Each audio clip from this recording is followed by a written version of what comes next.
Hey, how y'all doing? Well, this is actually, I don't know how to say this to everybody, but it's actually a shout out and congratulations to this is congratulations to Serena Williams. I know people looking like, what? We know her? I see him with a lot of people. No, I don't know Serena Williams. I wish I would have. But this is congratulations to her marriage. From my understanding, that she has become engaged to be married, and so this is an appreciation or congratulations for her and her fiance.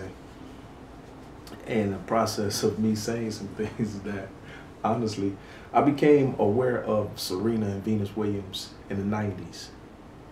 At the time, I was actually incarcerated and I was studying, and guy Fisher came and told me. He said, "Hey man, are you familiar with them?" I've never had a guy in my life, like man figure in my house, so I wasn't big on sports. I played them all, but I wasn't. I don't sit down and watch sports. I really don't watch TV. I read and I study all day. That's what catches my interest. I play them all, but to sit down and just actually, I don't. They don't do it for me. But I watch tennis for the purposes that these two young sisters was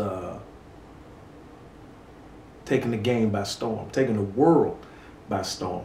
Two black sisters, young, being raised by a father, something that was actually, according to our culture, which is like unheard of. You don't do it.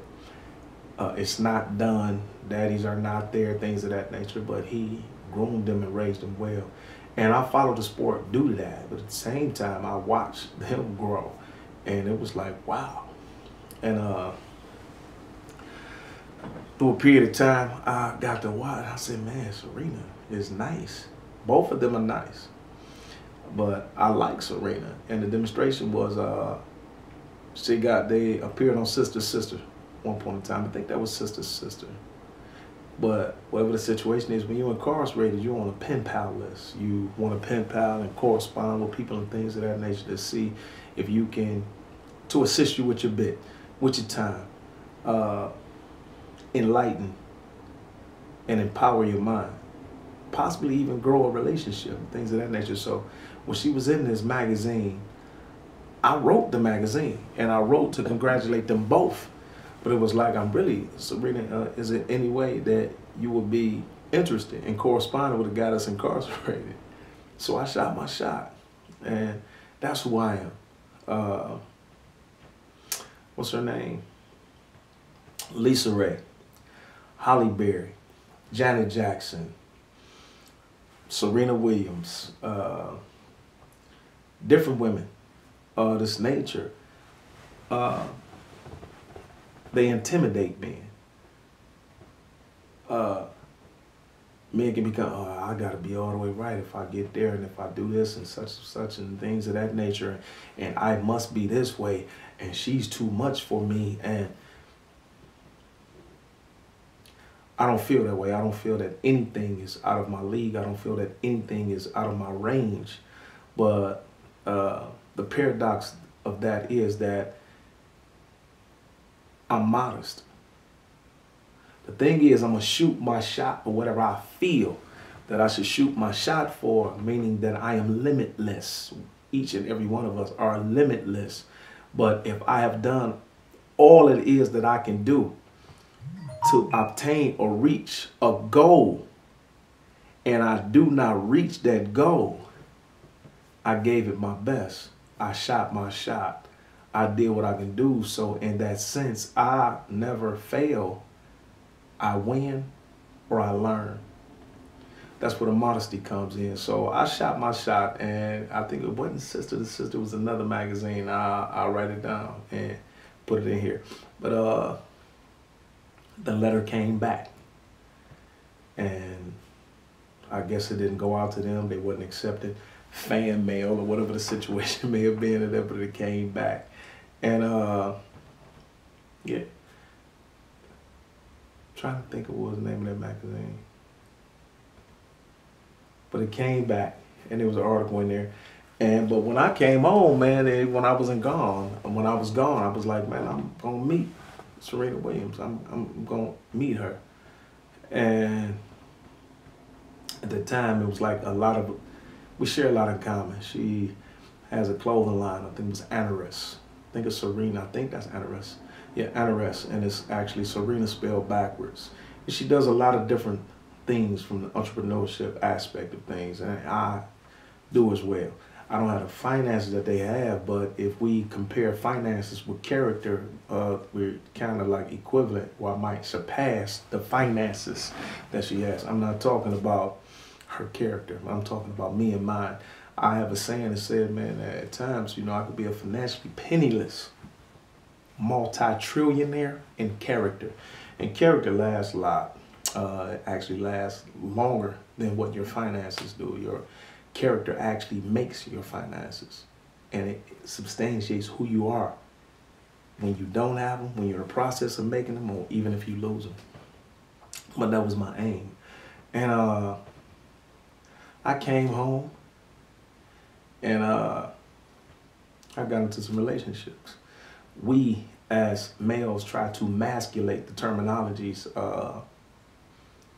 emotion, and we try to masculate it with terminology that just is different. No, it's not. Pride is the same as emotion. Ego is the same as it. They're both driven off the same thing we say females are driven off of, emotion. Guess what? Bosses, gangsters, whatever you want to call them, getting lonely. I was lonely coming home after 13 years. So guess what I did? When I met somebody, I wasn't looking, but I met somebody, and because we were compatible in so many different ways, I got married. Didn't last. After that, in the situation, I was actually vulnerable as a man, and got married, and that didn't last.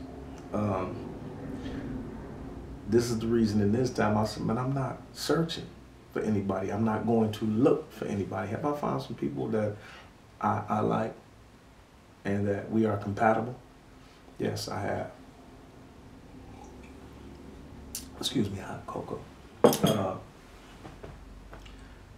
Yeah, I have met some people I like and that we are compatible.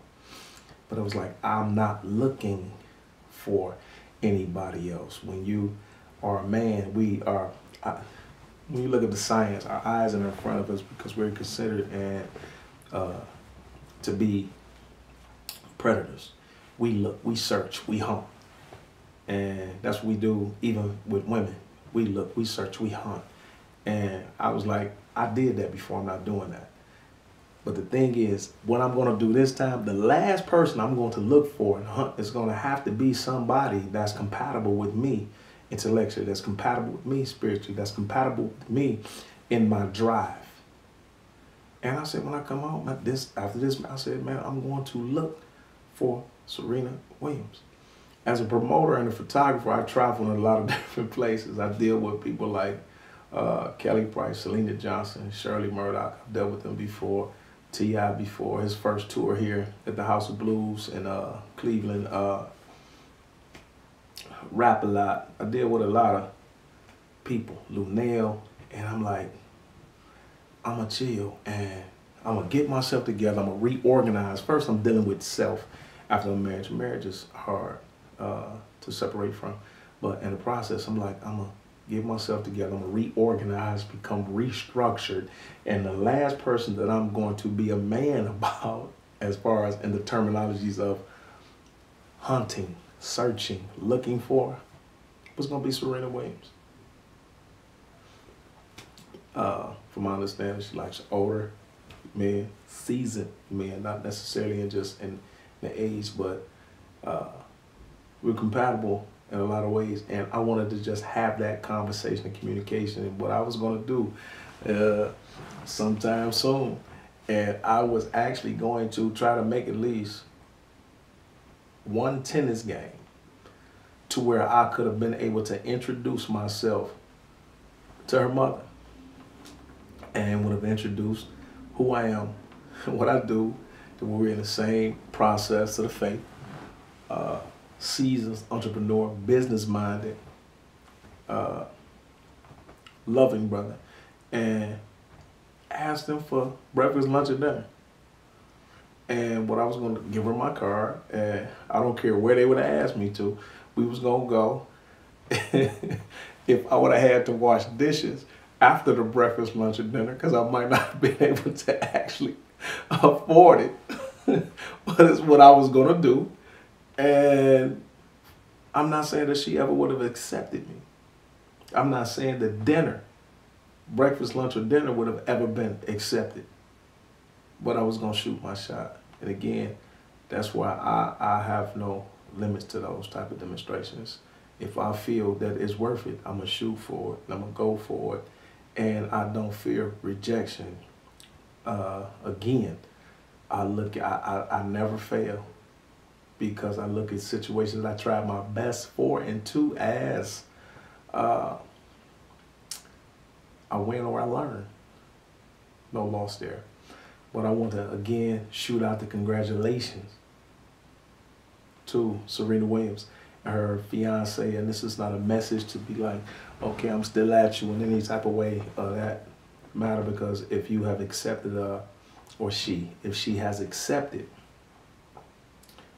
a proposal to be wed, that's serious. And I've never consciously myself involve myself into someone who was actually in a serious relationship. This is what they was happy with. I've never in my life, even in the streets, been with somebody that I knew, that consciously knew, that was married, things of that nature. So one of the things it's a saying in my book where I say that I would never destroy another man's happiness to create my own. So that's not the aim here either. It's just congratulations to Serena, and I want people to know, don't procrastinate with things.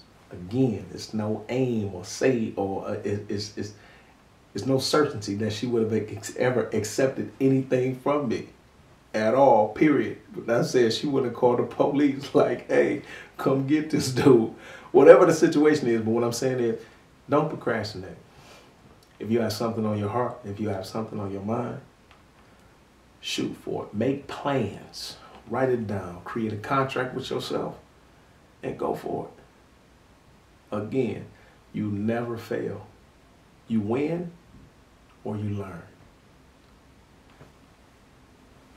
Congratulations, Serena Williams.